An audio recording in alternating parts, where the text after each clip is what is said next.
Hello, Aries. So, welcome to your reading. Aries, this is for May 28 to the end of the month of May.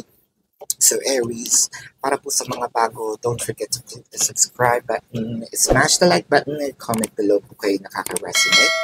Hit that notification bell para ma-notify po kayo every time na tayo nag-release ng bagong video. No? Kung gusto niyo po ng dalawang reading po sa akin sa kabilang channel po, Babaylan TV, yan po ang ating unang channel catered for our international audience. At kung gusto niyo pong sumali sa ating live session, sa kabilang channel din po yun. Pero kung wala po kayong time, no, meron naman po dito sa comment section, as long as the question is answerable by yes or no, sasagutin po natin. No? Babasa po ako ng comments and questions. Ayan. So, kung hindi po kayo masasatisfy sa yes or no, sa description box po ng video na ito, meron pong link. No? Either you have to click the link or copy the link, no, ma-route po kayo nun sa aking website. And sa website po may drop down. Meron good for 1 question, 2 questions, and a promotion of 4+1. So take advantage of the promotion. And kung gusto nyo rin po mag-avail po ng ating private reading, no, not dito po yan sa description box. So, Aries, I want you to know that this is a general reading. You may resonate with the entire reading. You may resonate with some bits and pieces of the reading.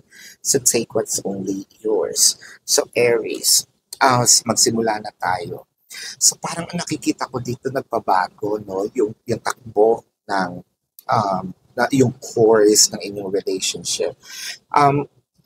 To a point wherein unti-unti na siyang nahuhulog din sa'yo. I feel like before, parang ang nakikita ko dito wala siyang pake, no? Gawin mo lahat ng gusto mo, tumambling ka, mag-split ka, wala akong pakialam. Pero ngayon, nagsisimula na siyang magkaroon ng care. Nagsisimula na siyang bigyan ka ng, or pagbawalan ka sa ganito. Nagsisimula na siyang magselos, no? I feel like yung relasyon na to, or yung pag-ibig niya sa'yo, no, is unti-unting lumalalim. With the 9 of swords, the 10 of swords, and the 10 of pentacles. I think nagkakaroon dito ng obsession. This could be you, yung binabasahan ko, or this could be your person, no?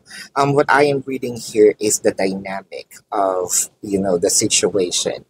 I think that meron dito na, siguro tinatanong niya sa sarili niya, bakit hindi na maalis sa isip ko si Aries, no? Hindi ko na rin kayang mawala siya. I feel like dumating na siya dun sa point na kailangan magbigay siya ng mga attention, affection, kung hindi gift ito, no? Or sabihin natin mag-e-effort siya, no? Maglalabas siya ng sarili niyang pera, either for mag-date or for pamasahe, no? Para makita ka lang. With the 5 of Wands and the Devil card, I think that nabuo itong or nagsimula itong pagsiselos niya. Nakita niya na parang feeling niya meron ng third party, or feeling niya merong, sabihin natin, pumuporma sa iyo. I feel like itong taong ito is, sabihin natin na tumitindi yung selos to a point na nagko-cross na siya sa obsession. The Hierophant and the Ace of Swords. And I feel like hindi lang ito yung part na sinasabi natin na dahil lang sa selos or sa pag-ibig. Dumadating din dun sa part na kumbaga may gigil na rin siya sa'yo, na may lust na din. With the 10 of Cups and the Death card, I feel like nagkaroon kayo ng away-bate, no? Pero this time, nung nagkaroon ng third party, or feeling niya third party kahit hindi naman, nung nagkaroon siya ng pinagsaselosan, doon na trigger itong love niya sa'yo with the Son of Swords, the Emperor, and the Judgment. So, I feel like kung meron ditong third party galing sa kanya, tinanggal niya yon dahil parang feeling niya, uy, gumaganti yata si Aries.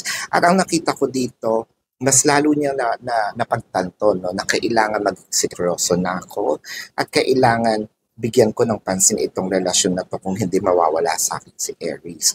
Napakaganda ng reading kasi, kumbaga, feeling ko ikaw yung kanyang katapat, ikaw yung, kumbaga, ikaw yung nagbigay sa kanya ng, kung lahat, kung ibang tao maloloko mo, ako hindi.